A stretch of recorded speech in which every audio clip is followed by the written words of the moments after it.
Shock Piece: The Search for Freedom. A novel by C. Nguyen. Chapter 2: Rumors and Talks Before the End. April 21st, 1975. Last night, the bombing and gunfire got louder. Trin could smell the fumes in her bed. The city was more alive at night than during the day with the artilleries and flares, woken up by the thunderous noise of bombardment and the brightness of the unsettled sky. They gathered and talked outside the makeshift bomb shelters, longing to feel safe even though it was primitively constructed. "It's getting closer. The fighting is here," Father told them. "There's still no news from Nguyen," Mother whispered. Her face was lined with anxiety. Nguyen was an infantry soldier in the 18th Division of the Army of the Republic of Vietnam, led by Major General Le Minh Dao. The last time they had had news from him was when the fierce fighting of Swan Lock started. Today, 2 weeks later, Swan Lock had been lost to the Viet Cong despite the courageous fighting of the 18th Infantry Division since April 9. That marked the last defensive frontier of the capital city of the South, Saigon. Fearing the worst for her son, Mother was devastated at the news on television. She had cried, looking at the exodus of battered refugees running away from the lost city. Father was shattered at the realization that the Army of the Republic of Vietnam was no longer able to stop the advancement of the North. Major General Le Minh Dao could not hold back the overwhelming force of the Viet Cong, even with his emotional statement. The Communists could throw the entire army at Swan Lock, and the 18th would stand fast. His withdrawal made the adults even gloomier. Right on the day Swan Lock fell, they were not surprised to hear President Nguyen Van Thiel's resignation. Father had his friends coming to the house more often in the last week of April, and it was almost expected in their discussions. "I knew it was going to happen. He's shedding crocodile tears. I bet he's almost glad that Swan Lock was lost, so he could resign quickly to get out of the country," someone declared vehemently, shaking his head in disgust. "He resigned so he could easily fly to safer ground," another spat out with distaste. "What's going to happen next?" someone else asked. "Is it true what he's telling people? That the Americans are leaving and are ceasing sponsorship? But that means the armed forces have no chance of holding on without their support. After his resignation, their morale has plummeted quickly, with so many generals and majors leaving their posts one by one. Don't you know that? The Americans are withdrawing after the Paris Peace Accord, signed in January 1973. It's the last soldiers that are leaving now. They're naive in believing the integrity of the Viet Cong." "Nah, it's nothing to do with naivety. They simply did not want to have anything to do with the Vietnam War anymore," Hai stated matter-of-factly. "But the 18th Infantry Division fought bravely at Swan Lock for almost 2 weeks. The soldiers' spirits were high then. We still can hold the fort, can't we? What has happened?" Someone changed the topic. "There was no direction, no reassurance, and no leadership. That's what happened," someone else sadly admitted. "The GIs could not fight without their captains, majors, or even generals. Their generals were so busy looking for ways to get out of the country. I believe they were leaving the responsibility of defending the frontiers to the mere lieutenants. Don't be too quick to condemn, Hai. There are courageous and patriotic majors and generals among those ready to flee. What about General Nguyen Qua Nam and Lee Van Hung in the Air Force, and the Brigadier General Tran Quang Coi in the 3rd Corps Armored Task Force? What about them? They're living up to their standards, of course. At least they're still around and fighting." Mention of a few courageous and nationalistic generals was brief, before they turned to more dismal discussions and pessimistic projections of the fate of the South. Hai said sorrowfully, even television and radio were not encouraging in the least. News of retreat and defeat were quickly spread without a single mention of bravery or heroic fighting. The hordes of terrified refugees running wildly from one lost city to the next were appalling on television, and they gave little comfort to the remaining cities and citizens of the South. Those poor refugees did not know what to do, what to expect of them, and what to believe. The rumors were confusing and without any affirmation or correction from the authority, and thus the general public was even more listless and unsettled. There is no direction given to the general public. They're running in a circle, someone agreed. The Southerners were all wishing for something to happen, a miracle perhaps, to prevent the steadfast advance of Viet Cong. Something must happen soon. But what might that something be to rescue them from the pitiful fate of a losing battle? Someone had to do something urgently. But who was that someone to lead them out of this tiresome war? They did not know, and they simply waited in chaotic despair. A whole country was lost before the actual combat began for the lack of a real leader. No one took responsibility. No hero materialized in this saddest moment. Don't you all know that in the 25th hour nobody wants to be a hero? Because nobody has the least idea what to do. Nobody trusts anybody with information regardless of the source. Even the rumors are discussed in secrecy. Believe it or not, the enemies are within us. The US Embassy is giving out the lists of names for evacuation. Do you know that? Someone said. Yes, I know. That doesn't help, does it? What doesn't help? The negative effect on the morale of the armed forces from the evacuation operations, of course.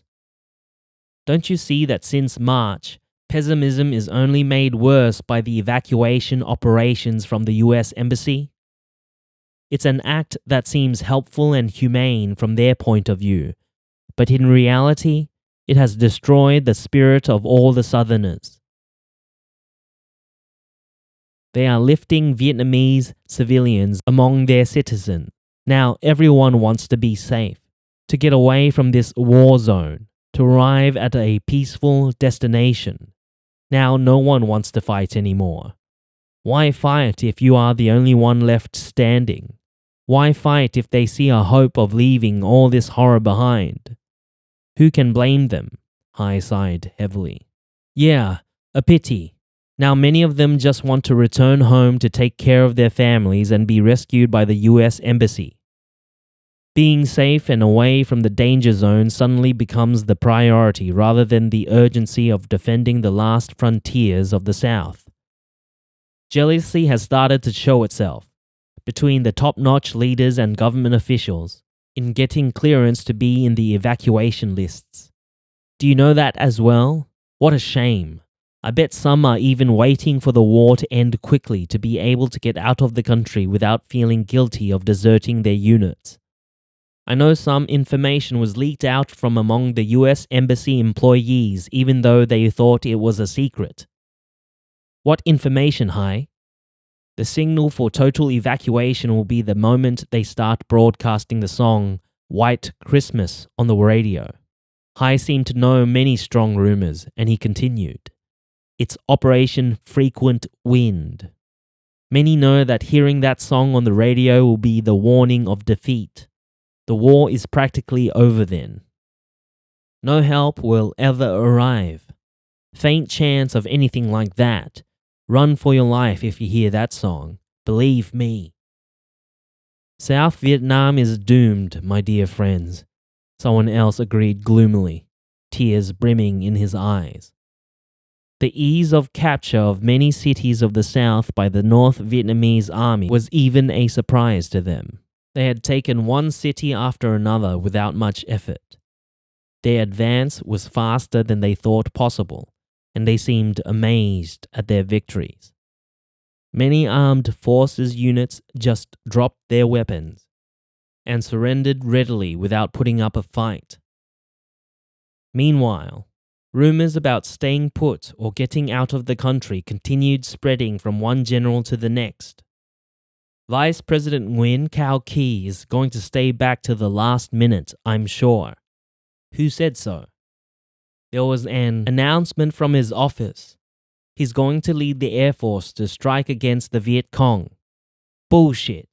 Faint chance that is going to happen. I'm sure he'll be the first to flee in his jet if he can. Hai repeated his pessimistic statement.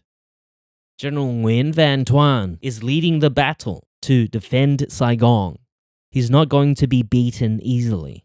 I've heard that the Army of the Republic of Vietnam 3rd Corps Commander, General Thuan, is organizing 5 centers of resistance to defend the city. Is it true? Yes, it seems so. These fronts are connected so as to form an arc enveloping the entire areas west, north, and east of the capital. He's using the 25th Division, the 5th Division, the 18th Division, the 1st Airborne Brigade, the 3rd Division, and the reformed 22nd Division. He's going to protect Saigon at all costs. More bullshit that the general public is naive enough to believe. Only rumors, mates.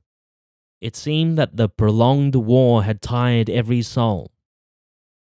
Some people wished the country had gained peace at any price so that they did not have to come back to fight the war anymore. Let it be anything but war and bloodshed. It was almost a relief that the war was ending. Even a bitter and sorrowful end, but it was the end at last. There had been so much death, misery, and combat that the spirit of fighting had worn thin and was now buried deep inside many combatants, as well as frightening the civilians to the core. The family normally sat around and listened, or they discussed the present situation in the living room or in the kitchen, around the divan despite their limited knowledge. The confusion of the state of the country was enhanced by the swift change in the cabinet of the South. After President Nguyen Van Thiel's resignation, Vice President Tran Van Huong took over the cabinet. Nevertheless, there were talks that President Tran Van Huong would not be able to keep up the fighting spirit of the soldiers. They wanted General Nguyen Van Minh to take over. President Tran Van Huong is too old and conservative. He won't be aggressive enough for a time like this, someone commented. In fact, he did not hold office for long. Barely a week later, he resigned. April 28th, 1975. Newport Bridge, Go Tan Cang, has been taken. That was only a short 5 kilometers away from southwest of Saigon. Oh my God, they're coming. Bien Hoa is lost. There's no chance for us now. Bien Hoa was 30 kilometers east of Saigon. What are we going to do? We're not going to be spared. There's nothing we can do but wait. Wait for what? Doomsday? Someone mournfully declared. During this confusion, President Tran Van Huong resigned, and General Nguyen Van Minh was appointed as the successor, leading a collapsing regime and a ravaged army. Poor old President Tran Van Huong.